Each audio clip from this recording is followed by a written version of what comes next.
So we're going to be talking about building trust before hiring and how early candidate engagement can really boost your recruitment efforts.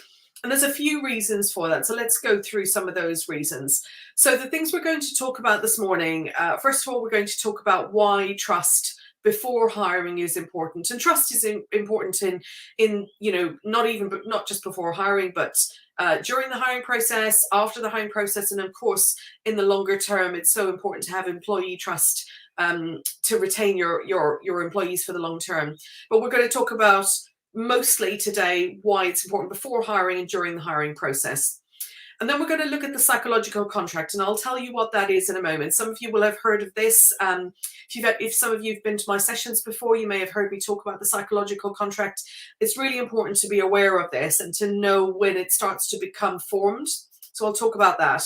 We're going to look at the candidate journey now. Again, you'll have heard me talk about the candidate journey before if you've joined me on any of my sessions, but I want to bring it in here again because one, it's really important to this, and two, I want to talk about all the different places in the candidate journey that trust can either be made or can be broken, and almost at every stage that can happen.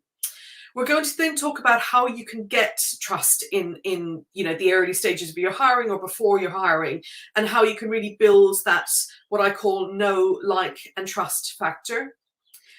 We're going to talk about the return on investment of trust and why it's valuable, why it's important to have that, and what the return on that investment of building trust is going to be for you and for the organization. And then we'll go over some questions if you've got any questions, and also I've got some resources that I'll just talk to you about, and I'll share those with you after if you want me to.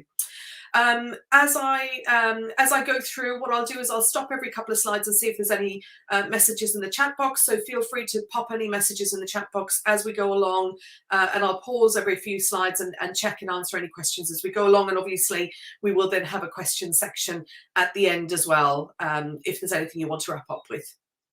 So let's get straight into it. So what does trust mean, and why is it important in the pre-hiring process? Well, so trust, it's such an important factor. Everybody, work is such a big important part of people's lives, and it's really important that we remember that.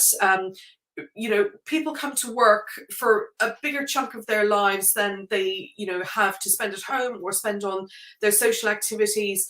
The people they work with, so their managers, their peers, their colleagues, other people in the organization, they spend more time with them often than they do their own families and their own friends.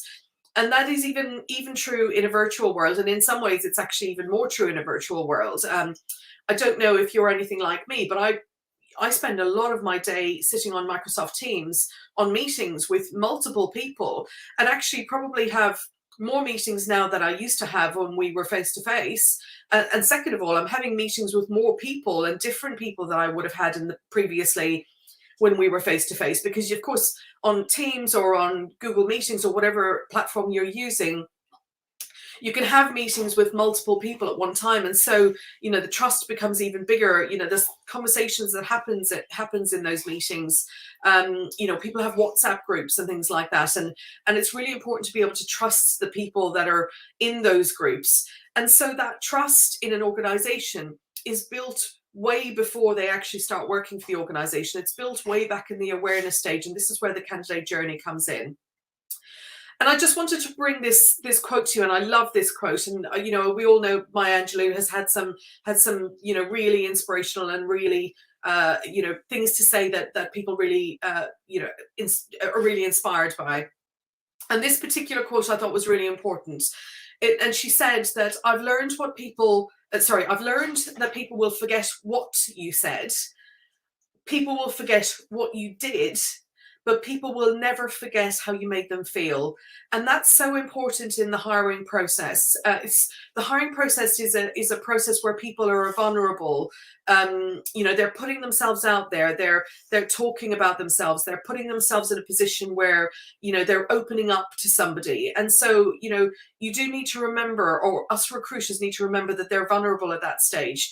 And we need to remember that how we make them feel is going to be really, really important to that process. So this quote really resonated with me, and I just thought it was one I wanted to share today because we're talking about trust. So there was some really interesting stats that came out of, I don't know if any of you look at the Edelman Trust Barometer. It's a report that's put out most years. I think they put it out every year. These stats actually came from the 2022 Edelman Trust Barometer, and I can send a link to the entire report if anybody's interested in that, because it's a really interesting report and it's really worth looking at. And I was quite surprised with these stats. I actually thought that things like employees trusting their employer might be lower. But I'm just going to read a little piece from the report and just to give some context around these stats. So the report says, amid one of the greatest workplace disruptions set against a backdrop of economic uncertainty, political instability, and eroding institutional trust, because obviously this covered, post-COVID and all of that, my employer has emerged as an anchor of trust and stability for employees. As today's societal issues continue to mount, employees now see their workplace as a safe space for debate and to turn to as a primary source of community. So that's their colleagues and their peers and their managers.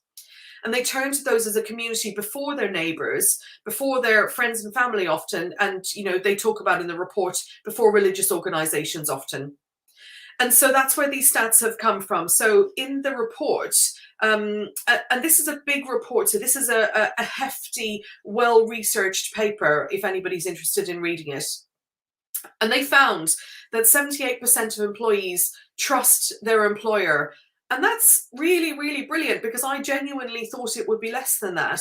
But it's so good to see that in a post-COVID world, employers are they're embracing things like this. They're embracing how important trust is to their employees, and they're understanding and starting to realize that if they don't build trust, and if they don't build that what we call the psychological contract, that it's going to suffer in their retention, and ultimately for a profit-making business, that's going to suffer from a profit-making perspective. So it's really, really good to see that they're embracing this. 69% of employees believe that people they work with are a significant source of community in their life. 69%, that's a lot. But again, it does make sense when you think of it from the perspective of we spend more time with our colleagues than anybody else in our lives. We see our colleagues and our peers and our teams more than we see our family and our friends, because we spend more of our time at work. So again, 69% of employees believing that the people they work with are a big part of their community is really important and really, really good to know. And we're going to talk in a moment about how we can use that to build that trust at the front end. And 79% of employees say they trust their co-workers, so their peers and their colleagues, ahead of their manager, ahead of HR, really interestingly, and ahead of their CEO. And I thought there were some really interesting stats to lead with. And the Edelman report in this particular section finished off that section with a statement that says there is a new employer mandate. Employers must leverage the powerful force of employees to restore societal trust from the inside out, from the workplace to the marketplace. And I thought that was a really powerful statement that they put in there. Again, I'll talk about this in the resources section, but if you'd like a copy or if you'd like a link to the report, let me know. So, and so what's the psychological contract? And so, everything we're talking about today forms the psychological contract. So what is it? And why is it important to consider before hiring, right at the front end? Because the psychological contract is all about the employee's expectations and their expectations of their manager and the organization. But that actually starts way before they start on their first day. So the psychological contract is an agreement, unwritten, and that's very important to be aware of that. This is not a formal agreement. This is an unwritten agreement. It's an implicit agreement. And it's understood, and it outlines the expectations, the beliefs, the ambitions, and the aspirations that categorize the relationship between an employer and an employee. And it's a really important thing to know. And so the psychological contract actually starts to be set from the very first time the candidate looks at an organization. And this is where the candidate journey comes in, and this is why I wanted to bring this in at this point. So the psychological contract starts right at the beginning at that awareness stage. So I'm just going to take you very quickly through the candidate journey, and then I'm going to come back and talk through where the psychological contract comes in this.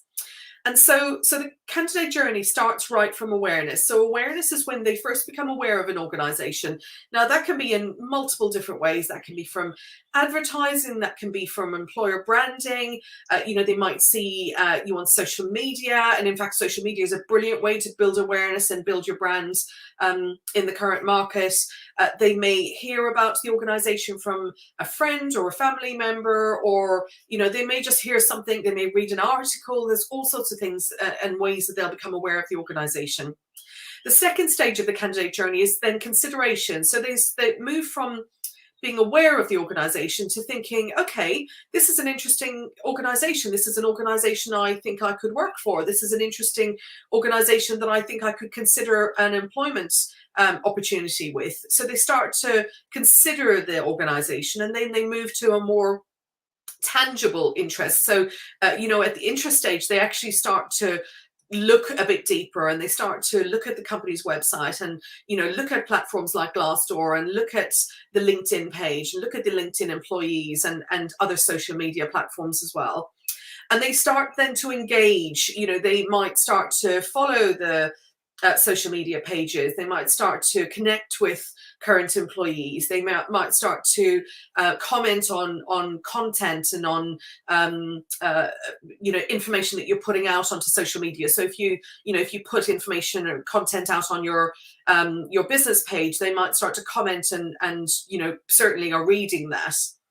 And that then starts to feed them through to actually applying. So once they've got this engagement, they're also hopefully starting to look at vacancies and starting to, or at the very least, starting to engage with our talent pools and starting to let our recruiters know that they would be interested in an opportunity if that came up. So application comes next, where they obviously apply for a vacancy. Then they go through that selection stage, and that's, that includes your pre-selection, which might be your telephone screen, and your interview process, any testing, etc. And then they come to the higher stage, where they're offered a position and they are hired, and of course are then onboarded. And that then brings them to what we call employee advocacy.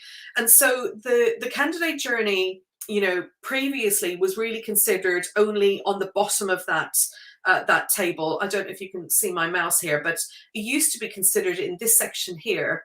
Oh, apologies. This section here. From application, not even including employee advocacy, it used to be considered from application to onboarding. And actually, it wasn't really considered in the first part of this. So it wasn't considered from awareness, and even probably to engagement. And it certainly wasn't considered in employee advocacy. So, the market we're in right now, we have to expand, and we have to be aware that the candidate journey has expanded right through from awareness and right through to employee advocacy.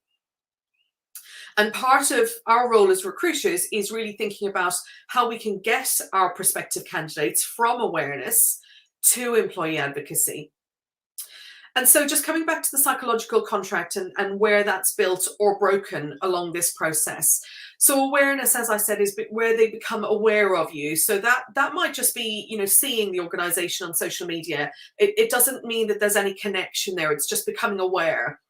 But the psychological contract can be made or broken in the content they see and what you're putting out about the organization. What, the messages that about your employer brand and what that says, and whether that's speaking to them, and whether those messages, more importantly, feel that they're ringing true. So, are you living and breathing those values, that mission and that purpose that you're telling people about? So, for example, if you've got an employer brand and we'll say a mission and a vision and a purpose, and your employees don't believe it, or your employees don't feel that you're living and breathing it as an organization, then they'll be going out to the world telling other people, yes, the organization says they do all these brilliant things, but actually that's not my experience. And so immediately, the candidate starts to have that awareness, and the psychological contract expectations start to build, but then they hear a bad report or a report from an employee that says that that's not entirely true,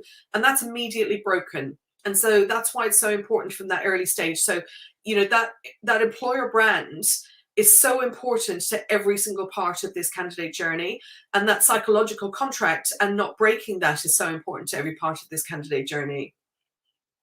And then at the considerations phase, you know, the same thing again. If they start to consider the organization and they, you know, perhaps see a comment on a piece of content from an employee or from a past employee, or they look at Glassdoor reviews and it doesn't, you know, what's been said doesn't match up with the expectation that they have and the expectation that's been set, again, you know, immediately that psychological contract can be broken and you can lose that candidate before you even know of them. You know, at this point, you don't, as a recruiter, we don't even know about these people, and we can be breaking that trust before we know it. At the interest stage, you know, this is when they start to become interested in us as an organization. So again, you know, the focus is building and the expectation of us as an employer is building. And so it's so easy at any point to break that, you know, that psychological contract and break that trust. At the interest stage, this is where you're getting ready to draw them in. You know, you're hoping at this point they're starting to look at adverts, they're starting to look at your careers page, they're starting to look at, you know, why they should seriously work for your organization, and you're trying to draw them into that engagement. Engagement is so important. If, you know, if a candidate reaches out to you as a recruiter or even as a hiring manager for any purpose, you know, keeping that that trust going is so important. So, you know, and that's doing things like doing what you say you will do, meeting the expectations that you set. So if you're setting expectations in the consideration and interest and awareness stages, to say that you're an employer that listens to their employees and listens to what people are saying, and they engage with you and you don't respond, or you know, miss the point of what they say, or you I don't know, you do something that breaks that they didn't expect. You're breaking that trust right at the engagement stage, which is a really critical stage. I mean, when you get a candidate or prospective candidate to the engagement stage, they're almost ready to convert to an applicant into an engaged candidate. But you can lose them so quickly in that part of the process. So that pre-engagement and drawing them in is so important. So do what you say you're going to do. If you're saying in your social media content that, you know, engage with us, come on to it, join our talent pool, you know, we'll have a chat with you, we'll send you some resources, whatever that is, make sure you do it, and make sure you've got the systems in place to be able to do that effectively so you don't break that trust. At the application stage, and anywhere on from here is really a no-brainer, and I think we all know where trust can be broken in this process. You know, application stage, the expectations can be broken quite easily in the application stage by a really cumbersome and really heavy overloaded application process. You know, people don't think that the application process can actually lose candidates, but that's actually one of the biggest places you'll lose candidates. And again, as a recruiter, you'll probably never even know who they are, or you'll never even get to see them, because they won't complete your application process if you make it too big and too cumbersome. And, you know, especially if you've set the expectation that you're going to make that journey engaging and positive, and, you know, in a two-way communication, if they then have to go onto a portal and fill out a massive lengthy application, you've broken that trust, because they now don't believe you anymore. In the selection stage, it's really important. And in fact, if you follow my blog that I put out on LinkedIn every week, I talked about the selection process and the interview process, and how you can build trust and how you can really engage with candidates in that process. And one of my recommendation in that blog, and I can send a link to this after if anybody's interested in reading it. But my recommendation in there is in the interview process that if you've got a 3-interview process stage, so for example, if you've got a pre-interview, a pre-screen telephone call, let's say, a first interview and a second interview, actually that should mean you've got 6 touch points in that selection stage. So you've got your pre-interview, and then you'd have a touch point after that to let that candidate know how they did in the pre-screen, and if there's any areas that you want them to expand on and develop on in the first interview stage, because it builds trust, it builds engagement, and it builds, you know, those things. They start to believe you and they start to trust you, and, you know, they feel supported, and that's really important. Then at the first interview stage, yes, again, you've got your formal first interview. After that, again, you should have a debrief with that candidate, where again, it's your opportunity to build trust. Ask them how they felt the interview went. Ask them how they thought they performed in the interview. Give them really constructive feedback. Be empathetic. Be aware that they were probably nervous, and a job is such an important part of people's lives. So be empathetic and consider their emotions and their feelings, but give them really constructive and valuable, useful information. If they're not going through to the next stage, then make sure it's something constructive that they can use in their next interview, wherever that may be. And also encourage them to, if they're an ideal candidate for you, encourage them to stay in your talent pool and keep that engagement with them for the future. Because if you keep that trust going, they'll come back to you. They'll stay engaged with the organization. And even though they weren't maybe quite right for this particular role, they'll want to work for you as an organization in the future. If they're going through to the second stage, give them, again, that really constructive, useful feedback that they can take forward to the second stage.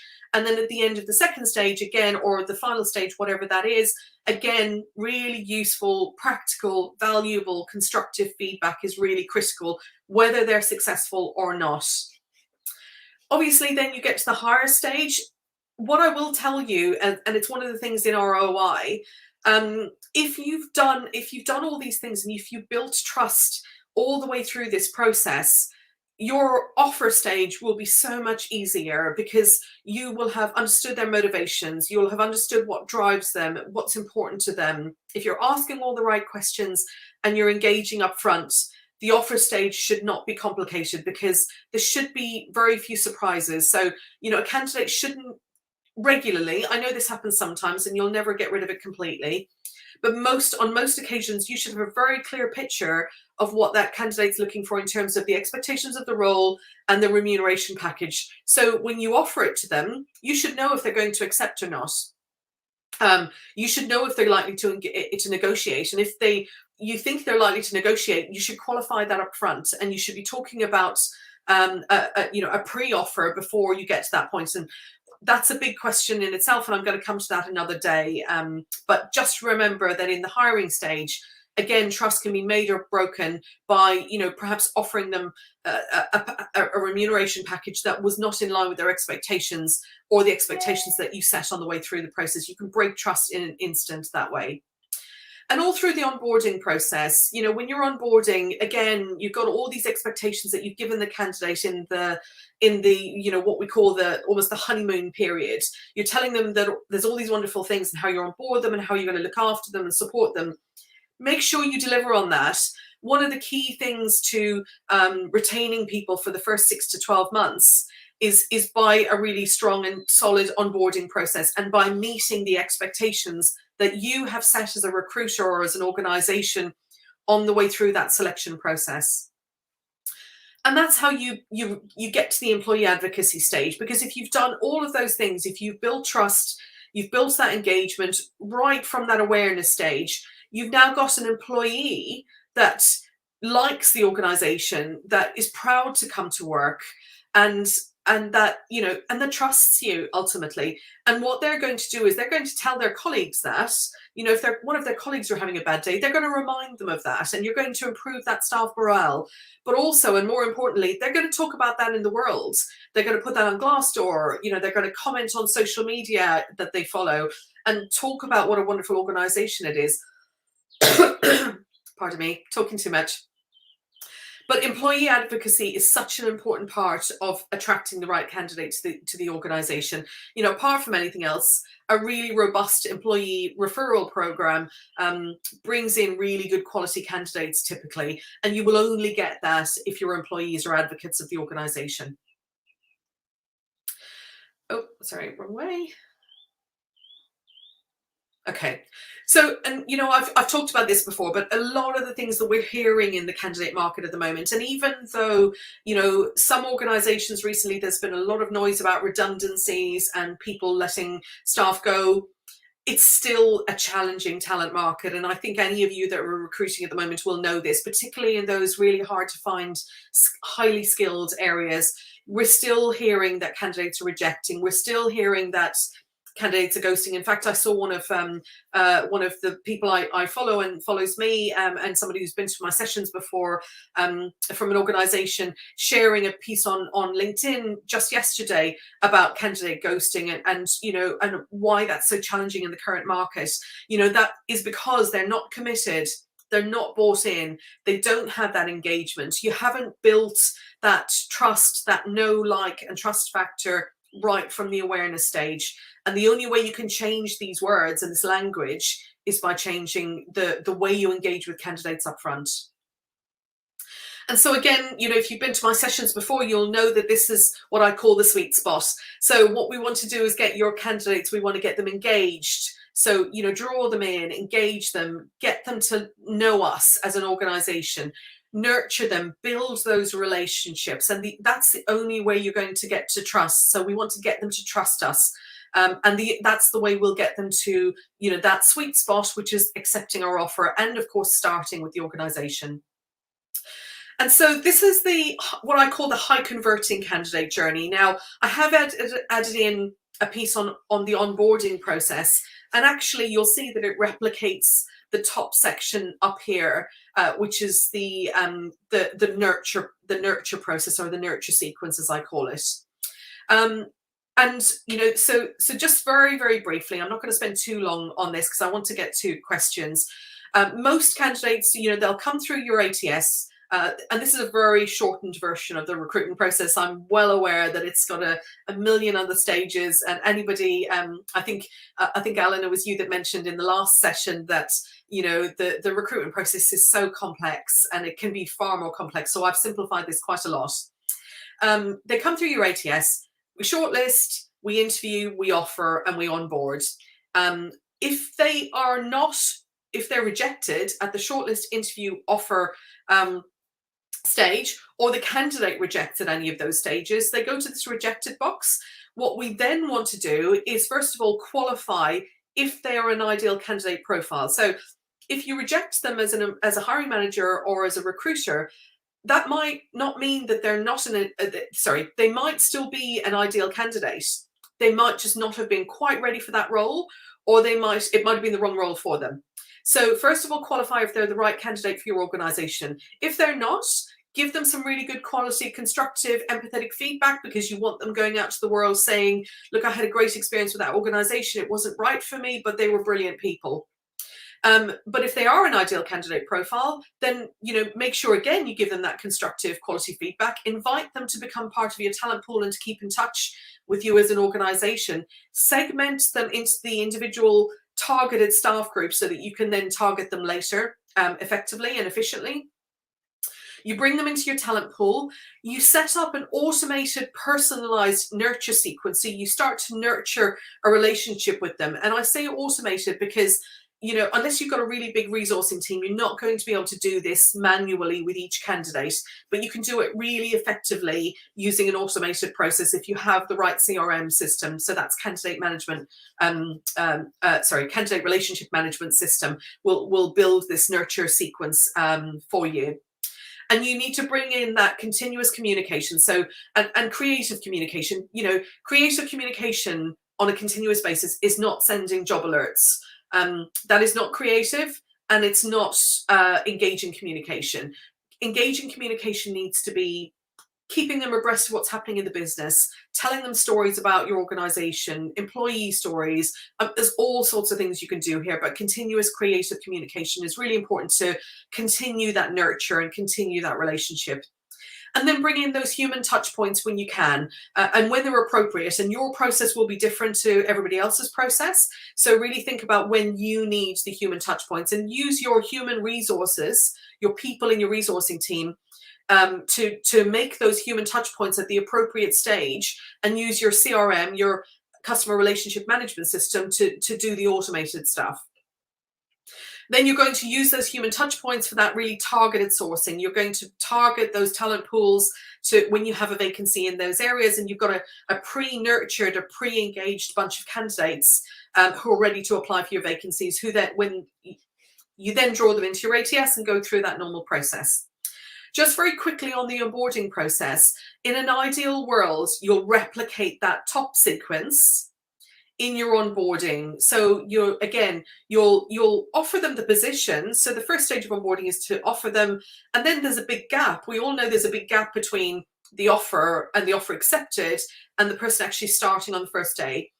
And where organizations often go wrong is they forget their candidate in that period of time. Some companies are really good at this, but even then, if you have to do it manually, if a hiring manager or a recruiter has got to remember to make a phone call or send an email, it can slip. Because it's, human beings, we have a lot on our plates. We don't always have time. So if you build in that automated welcome sequence to the organization, I would say over every few days until they start, sending them a little something to keep them, to nurture them, to engage them, and to get them excited about the organization they're about to join. And again, it's that continuous creative communication that's going to keep the excitement going, because actually the time that you're more likely to lose candidates is after you've offered them and before they start. Because if they've been interviewing for other processes, they might still continue to go to those other interviews. Who knows, they might be committed to you, but that doesn't mean they're not going to just go along for another interview to see what happens. If they get a better offer, or they feel that the other offer is more aligned to them, you could still lose them. So you've got to keep that nurturing up. And again, bringing on those hiring manager, those recruiter, and possibly a mentor or a buddy system, those human touch points, I would ideally say from a range of people, along that along that period of time where they're along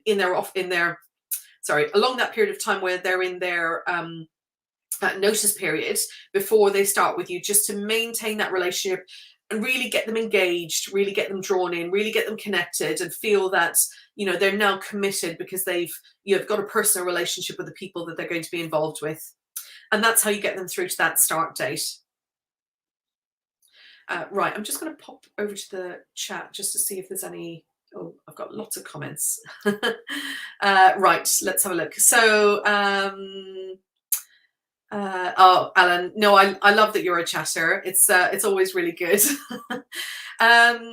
Message from Alan. Interesting. I totally agree with this. However, this has not always been the case. Yeah, I remember being totally banned from discussing politics and BLM. Yeah, I get that, Alan. It's a difficult one, isn't it? And I think organizations need to be really mindful and really careful about this. It's never a good idea to ban people from doing things, because you'll get people who then want to rebel and you immediately break their trust. What is probably more appropriate is to give them some guidance on how they can do it without damaging reputation for either themselves or the organization.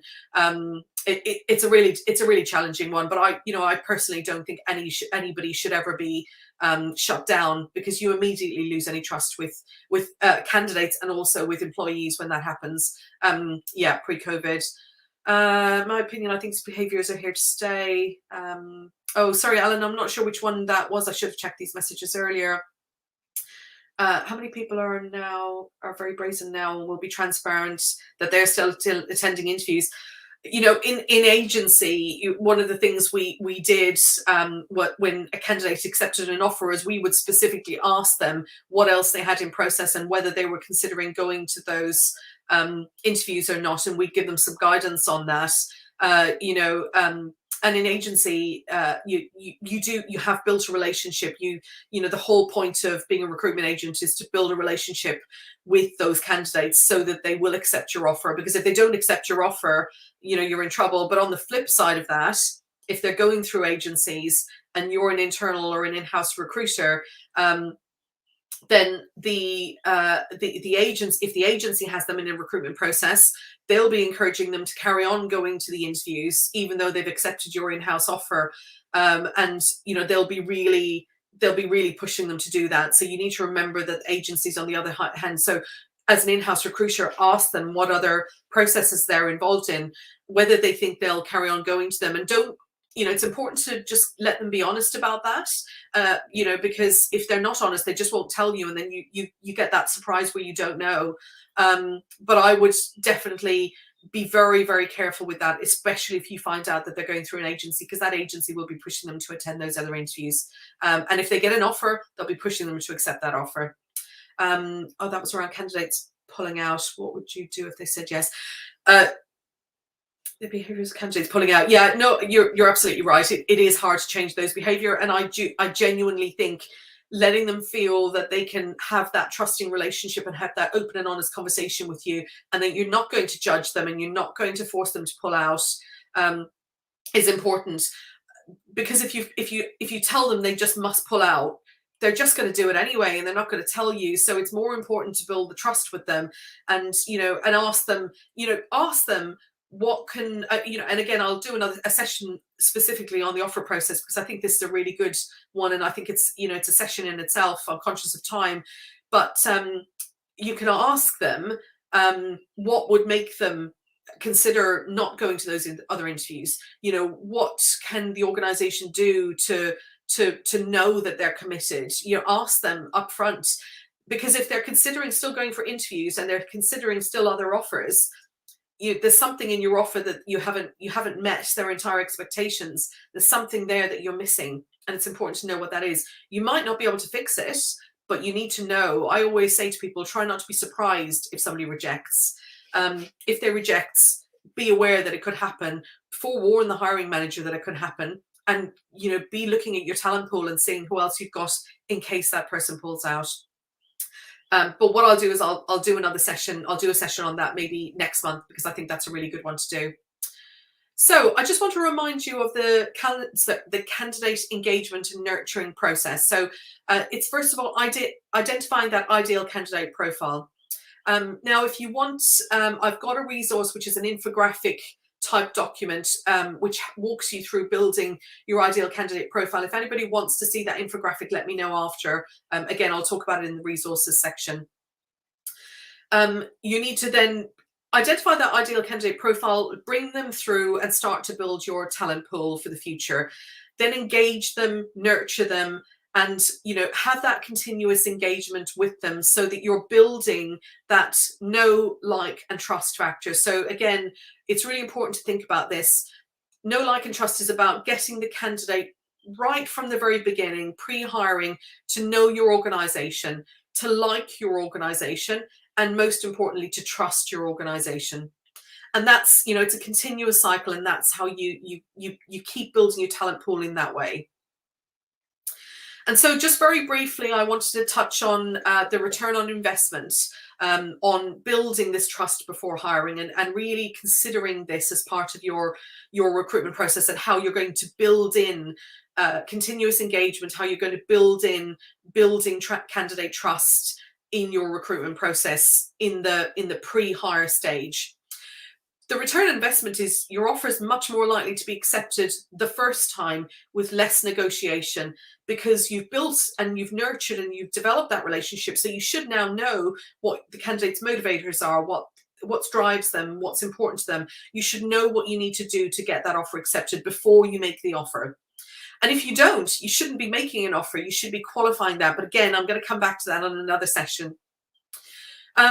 It gets your candidate to the start date. And, as we know these days, that's often challenging. We lose candidates all the way through that candidate funnel at the moment. So the return on investment is getting your candidate to start. It's also retaining them past that, first of all, retaining them for that first 12 months. Stats show, and anybody that does employee surveys or looks at retention data will know, and I recommend you look at the retention data, by the way. I always talk about data, so make sure you do look at that. But most organizations lose more people in the first 12 months than they do after that, and there's a reason for that. And often it's because that trust and that psychological contract that was built up front in the early stages is broken somewhere along that process, or somewhere in the onboarding process, and people start to they lose that trust in the organization and they leave within 12 months. It's a massive return on investment in terms of ongoing and long-term employee morale, because if you've got happy employees who feel like they can trust the organization, they can trust their managers, they can trust their team, they can trust their colleagues, everybody's happier, employee morale is improved, and you retain people much longer, and you retain them for that 2 years plus, and that's your ultimate return on investment for doing this. And so I've got some tools that I just want to really quickly share with you. And again, I'll talk to you in a moment about how you can get them. But if you're LinkedIn with me, there is a link on my LinkedIn profile where you can go to a quiz tool where you can measure your current candidate journey. It asks a series of questions and it will give you a score as to the potential success of your current candidate journey. And you can use that as a benchmark. So what it does is it will benchmark the current strengths that you have in your candidate journey, where you're doing really well, and perhaps where you can even improve on even more to make them really, really good. Because often they're your low-hanging fruit, and they're the things you can do quickly to make it even better, and also the things that you can do to develop and move forward. So take that quiz if you want to see where you sit on this candidate journey at the moment.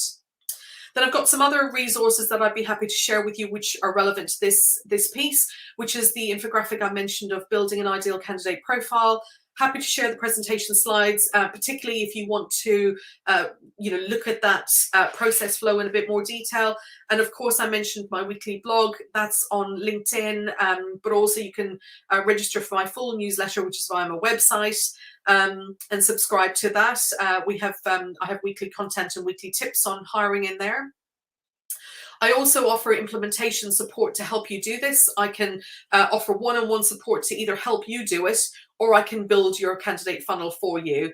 I offer a group virtual training, so I can do this at a slightly lower cost point than one-on-one. And I also have a membership platform that you can join where you have regular Q&A sessions, regular live information sessions, regular trainings, lots of templates, etc. I won't go into it any more detail now, but if you're interested in more information, let me know. And finally, over to you for questions. So I'm just going to stop sharing my screen so you can see me again. Okay, right, let's go to the questions.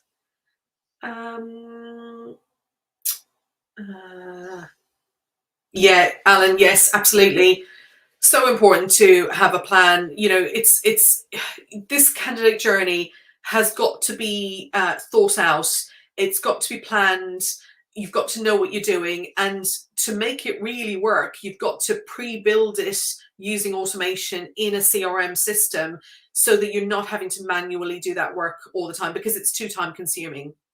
And it can be done so well with the best use of automation. And I talk all the time about how automation can be used really well, or it can be used really badly. And I find it really frustrating when people use automation really badly, when they use it just to send job alerts and nothing else. Job alerts are relevant, but you've got to mix them up with other things. And automation can be used so well if we use it right. And 100%, we've got to be creative. You're competing, particularly in these hard to find skill areas, you're competing against a bunch of other people who are looking for exactly the same skills, and they are being creative. So if we're not being creative in how we're going to engage with people, we're just not going to attract, and we're not going to convert those candidates. Yeah, and you're absolutely right, Alan. Millennials, I'll put my teeth in.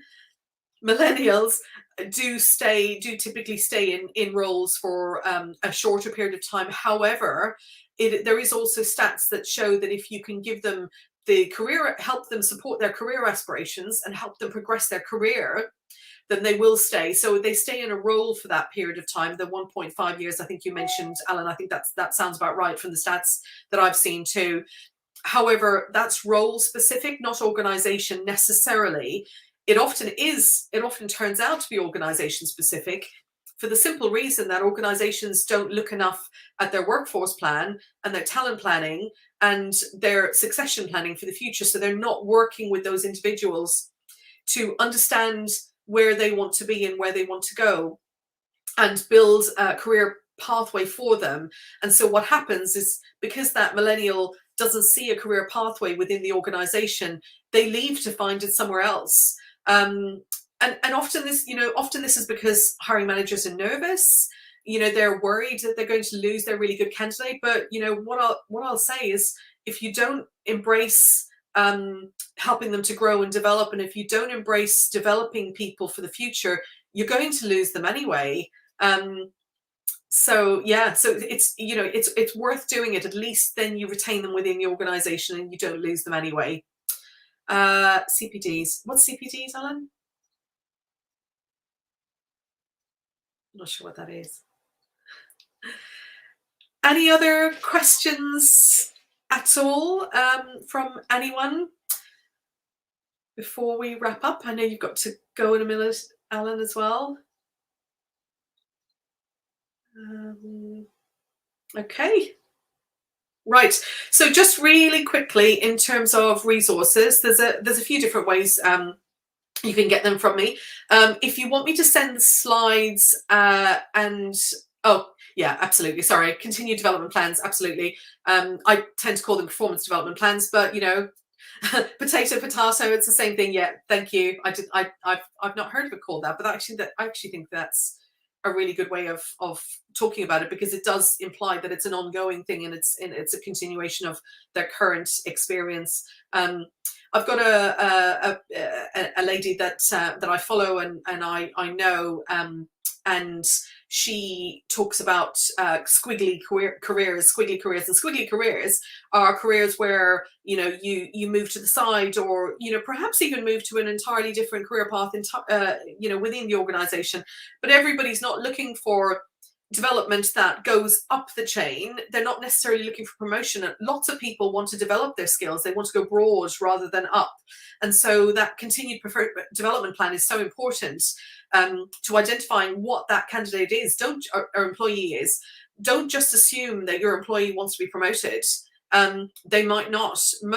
Many employees aren't looking for manager roles. They're looking for career development and to expand their knowledge and their understanding. I was trying to go to your LinkedIn profile but failed. Please, can you share the link?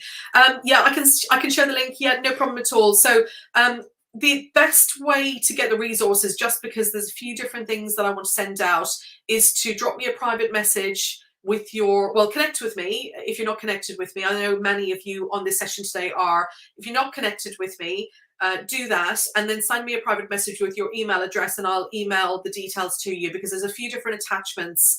And so, email is probably a better option for a few different attachments, especially because the slides are actually quite a big slide pack. So drop me a message with your email address and I will send those across. And also connect with me on LinkedIn. I will send you a link to subscribe to my blog if you want to see that, and if you want to connect on that.